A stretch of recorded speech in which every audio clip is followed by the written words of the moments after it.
Hello, I'm Thomas Abihana, Stratfor Global Security Analyst at RANE. This podcast is brought to you by Stratfor Worldview, RANE's premier digital publication for objective geopolitical intelligence and analyses. Sign up for the free Stratfor newsletter at worldview.stratfor.com.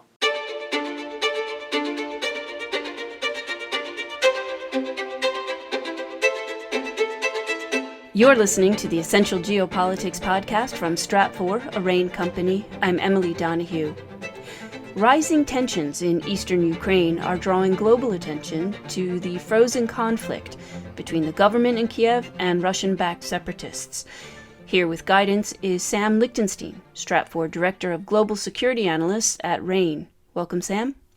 Hey, Emily. Thanks so much for having me.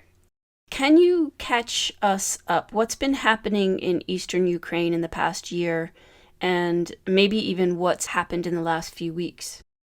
Sure. So amid a number of other global problems that have really diverted attention, there's still been an ongoing simmering conflict in eastern Ukraine between Russian-backed separatists and Ukrainian forces that are implicitly and in some ways explicitly supported by Western governments.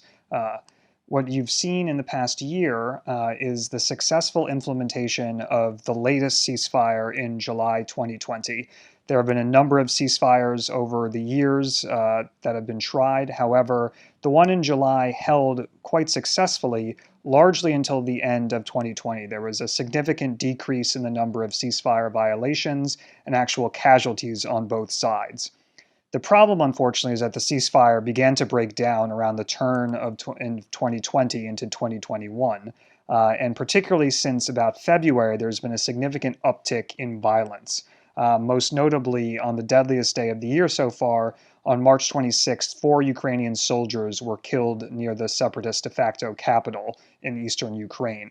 So you've had a ceasefire that's begun to break down significantly, and then particularly in the past few weeks, there's been a major increase in violence, violations, and this is all occurring against a backdrop of broader tensions between Russia and Ukraine, and also even more generally between Russia and the West. Well, I'm sure this is a loaded question, but which side is responsible for the recent escalation and heightened tensions? What are the various sides that you've mentioned? What are they saying? Well, unsurprisingly, both Ukraine and Russia blame one another. On the Ukrainian side, you've seen the government in Kyiv, and supported by most governments in the West, essentially call out Russia for massing troops along the border, staging a series of provocative exercises, and essentially trying to destabilize eastern Ukraine even more than it already is by providing things like more advanced weapons to the separatists it backs there. On the Russian side, unsurprisingly, things are seen differently. You have the government in Moscow that's essentially accused Ukraine of provoking clashes deliberately with the Russian-backed separatists and failing to adhere to its commitments that Kyiv made to try to de-escalate violence.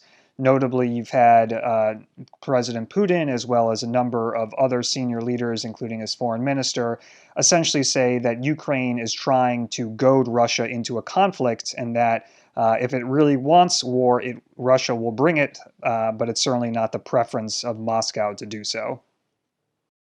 Sam, this has been a long-standing conflict, and I assume, based on what you've said so far, that there are risks for future escalation. Could you tell me how that might play out? Sure. So there are two main concerns here. The first is that there's a deliberate effort on either side to proactively engage in armed struggle. What we've seen so far this year, and what has basically dominated the battlefield in the intervening 6-7 years now that this conflict has been going on, is a series of small skirmishes, some of which heat up and then fade back and then reheat up again. The first major concern, therefore, is that either side, either on Ukraine or the Russian-backed separatist side, deliberately seeks all-out return to conflict. The secondary concern, and the one that I think is a little more likely if you had to choose between the two, is a miscalculation or misunderstanding on either side that inadvertently brings a return to armed conflict. To be clear, there are certainly reasons that both Kiev and Moscow would find conflict against the other convenient. For a variety of domestic political reasons, to refocus public attention, rally support, also get foreign backing for their efforts. However, there are also significant reasons that both sides may not want to deliberately seek out conflict. For instance, on the Ukrainian side, Ukraine knows that despite all of its efforts, it cannot come close to matching Russia militarily. So any sort of direct engagement would certainly lead to its defeat. And on the Russian side, even though there may be some very nationalistic calls to take eastern Ukraine or even all of Ukraine, from a strategic point of view, it's unclear what, if anything, Moscow gets out of this other than further isolation within the world. So I would say the bigger concern that we have is that neither side, while deliberately seeking all-out conflict, by engaging in this series of tit-for-tat escalatory moves, public recriminations, etc., it inadvertently steps into conflict. And it's notable that Russia, though it exerts certainly some control over Russian-backed separatists in eastern Ukraine, does not have complete control over them. And therefore, actions that some of these separatists might take on their own could force Moscow into a conflict, even if it didn't necessarily seek one out. And similarly, on the Ukrainian side, some sort of incident involving its troops that may have not come from central direction from Kiev could also force the government to more strongly back up its words and therefore drag it into a conflict unintentionally. Wow, that's a lot to take into account, isn't it?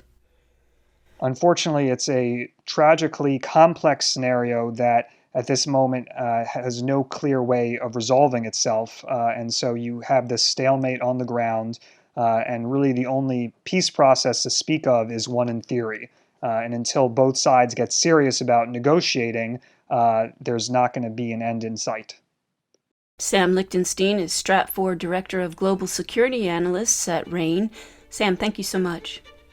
Thanks, Emily. You can stay up to date on Stratfor's analysis of the region and its geopolitical positioning. Sign up for our free newsletter today. Go to worldview.stratfor.com.